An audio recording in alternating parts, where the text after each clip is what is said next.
Hi, this is Sarah from Start, and today I'm going to be showing you how to paint a cherry blossom splatter painting. So it's going to be a cherry blossom tree with some fun splattering involved. So to start, you want some watercolour paints. You can use tubes of watercolour paint or a palette. I'm just using one like this. You want a couple of different sizes of brushes and a pot of water. So I've got one this size to do the tree trunk and the little branches, and one this sort of size to do the splattering. So you can see I've painted the bottom of the cherry blossom tree trunk, and I've painted what's going to look like some little tips of branches poking through. Bear in mind that all this is going to be covered in cherry blossom, so all the white space will be obscured and it'll just look like these are poking out between the blossom. So start off by getting some watercolour paper. Make sure it is watercolour paper and not just normal cartridge paper or printer paper. Watercolour paper, I don't know if the camera will pick it up, but it does have a bit of a grain to it, which soaks up the water and stops your paper buckling as much or the surface breaking up. So you do want to make sure it's watercolour paper. So you want to paint your tree trunk. Try and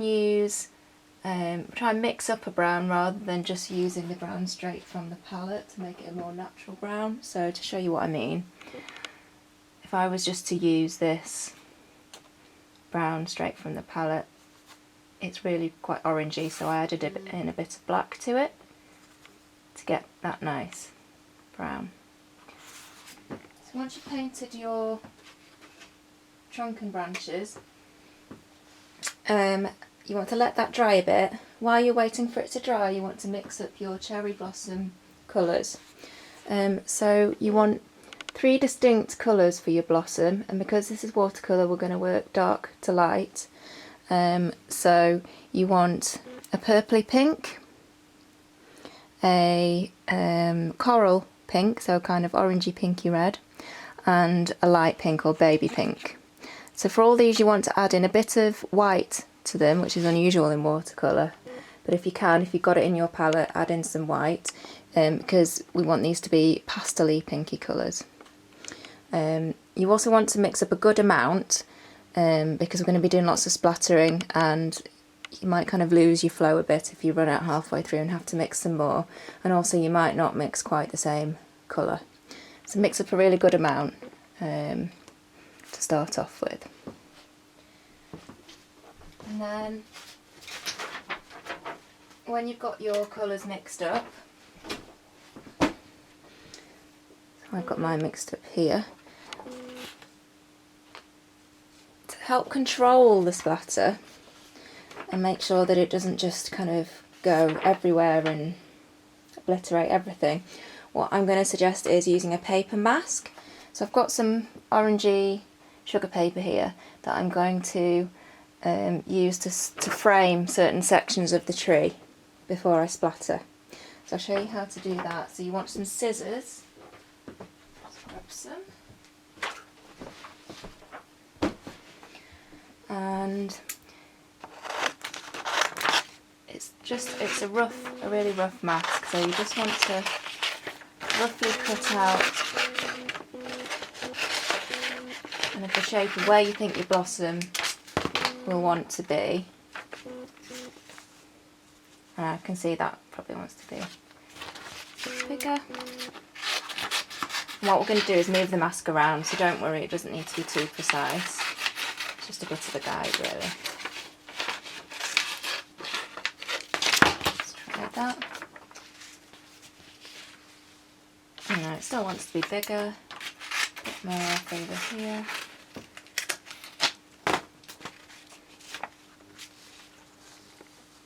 Okay, that'll do for now. We'll see how we go with that. So I'm going to leave that on while I splatter a bit and then lift it off and move it around and see how I'm progressing. So now it's time for the fun part, for the splattering. So as I said before, you want to work dark to light in watercolour, so I'm going to go for the purpley colour first, and I'm going to have my pot of water handy in case things start to get a bit dry. So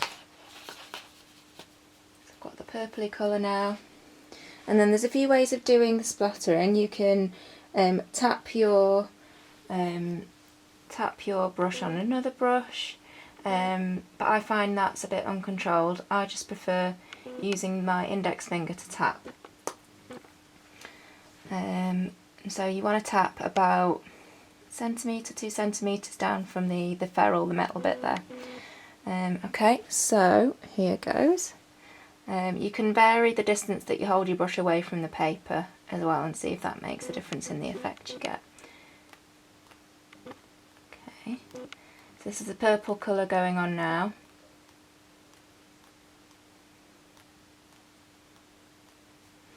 And then I'm just going to add in a bit of water to that. So this is just, I've just dipped my brush in water which had the paint on it. It just gives another kind of lighter layer to it. And then I'm going to lift off the mask and see what it looks like. Okay, so already you can see it's starting to look like a blossom tree. The splattering is controlled within where the confines of the paper mask were. So I'm just going to move that a little bit to the right of where it was and get a bit more over here. So again, this is our purple colour.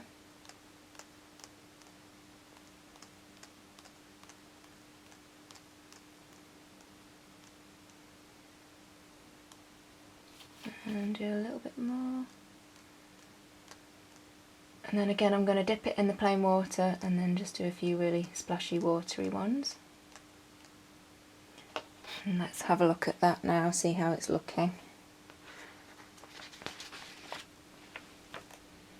Okay, so you can see it's starting to take shape a bit more. I think it just needs a little bit down here. So again, I'm going to just place that paper mask. Now it may, where the mask hits, it may smudge up here, but I'm not worried about that because it's just going to add to the effect as long as I'm slightly gentle with it. So just like that should do it actually. So you can move your paper mask to an angle, just kind of test which bits are going to be covered and which aren't. So a bit more of the purple on there. And although I've said you want to work dark to light, if we get to the end and you think, it needs a bit more purple in it, and you've still got some paint mixed up, you can go back and add some more purple. Okay. So it's getting there for the purple layer, but I think I just want a bit more over here.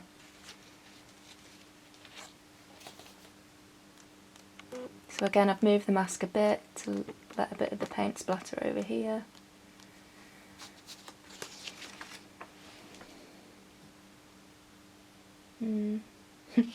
Now I've done some on that side, I think I'll just do a tiny bit more over here and then we'll probably be done.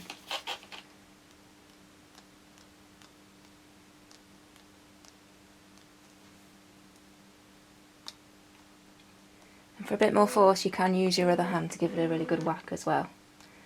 I should mention, after you've been doing this, before you go out or see anyone, you might want to just check your face. Check you don't look like you've got measles or something, because you might splatter a bit on your face. You'll probably certainly get some on your hand. I'm surprised I haven't yet, but it will happen. Okay, so that's our purple layer. So now we're going to go for the corally colour, the orangey, pinky reddy colour. So I'm just giving my brush a good rinse, and then I'm going to go for the coral colour now.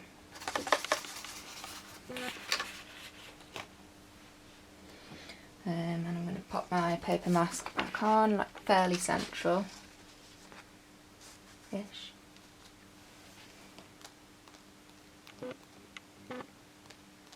And your three colours of paint, once they're all on, they will mix together where they hit each other because the paint's still wet, but that's fine, and again it all adds to the effect.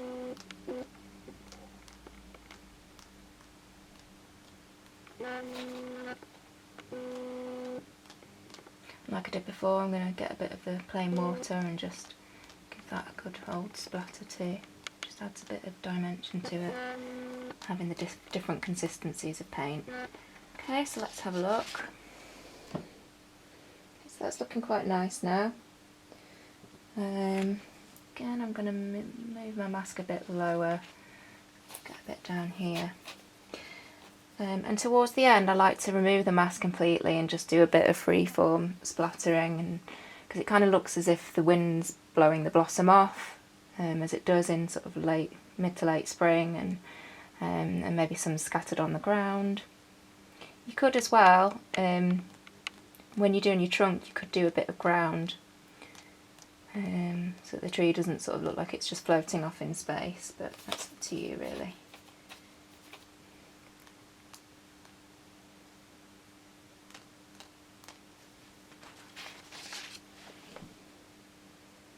Okay,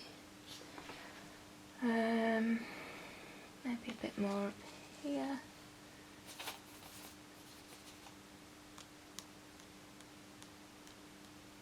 A bit more water. I don't know if you can see, but I am splattering paint on this backing paper that I've got down, so just try and remember to protect your surfaces if you're worried about that. But it's watercolour, so it does come out quite easily. Okay, so that's looking nice and splattery now. And I think for our, because this is only a small painting, I think for our coral colour that might be enough for now. So I'm going to go straight into using the palest colour, the light pink. So I'll lay that back down fairly centrally again. Give the brush a rinse. So this is our light pink. It's not looking that light now. I may want to add some more white to it, but let's just see. I'm just going to try it on the paper again just before I go ahead and splat. No, I think that'll be fine. Okay, so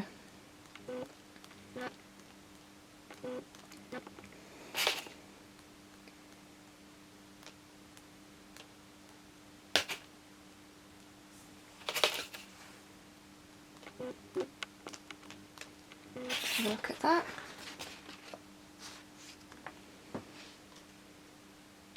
It's getting there. A bit more down here, I think. Ooh, that was a big splatter. If you do, I don't mind that, but if you do get a really big splatter that you're not too happy on, you can just get a bit of tissue and dab it off. I'm just going to go and grab some tissue.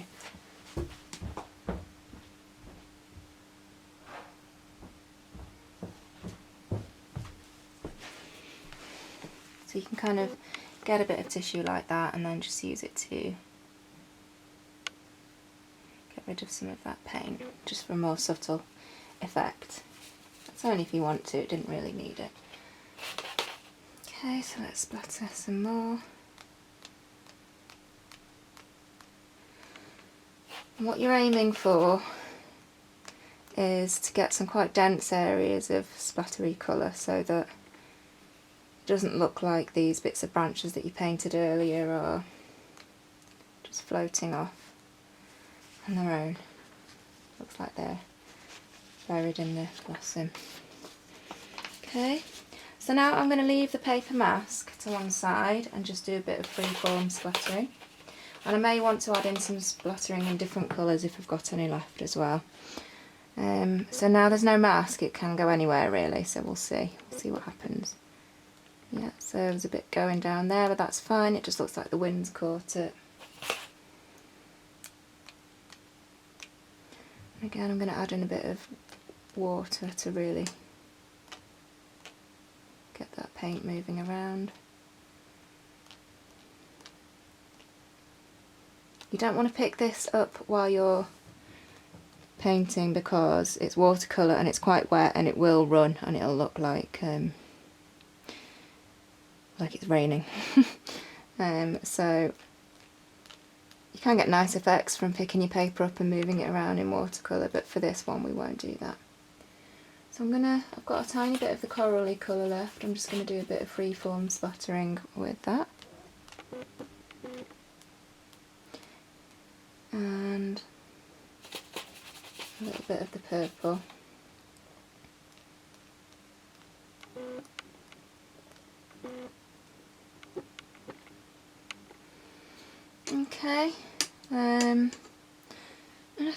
think that'll probably do it.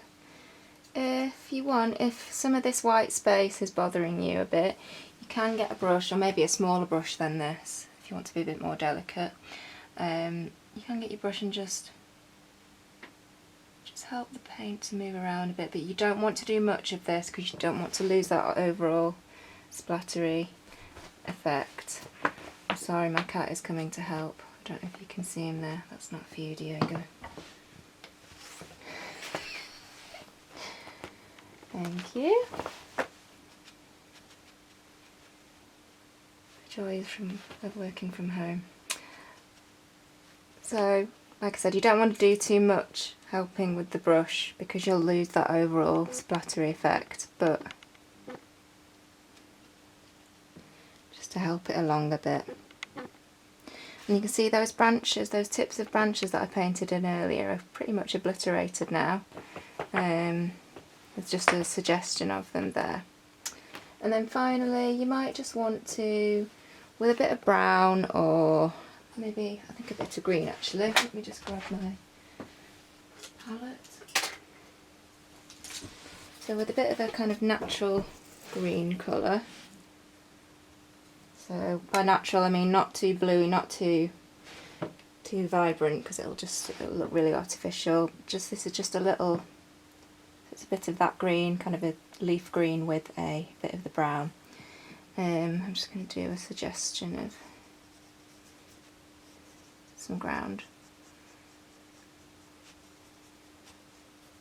just to anchor the tree on something so it's not just randomly floating off into space.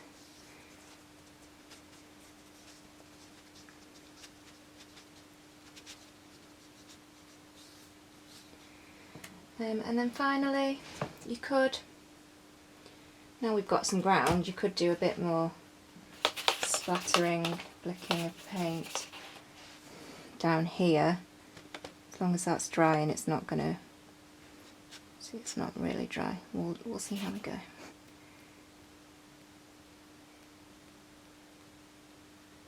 Yeah, so just a suggestion that some of the blossom has fallen off the tree and landed on the ground.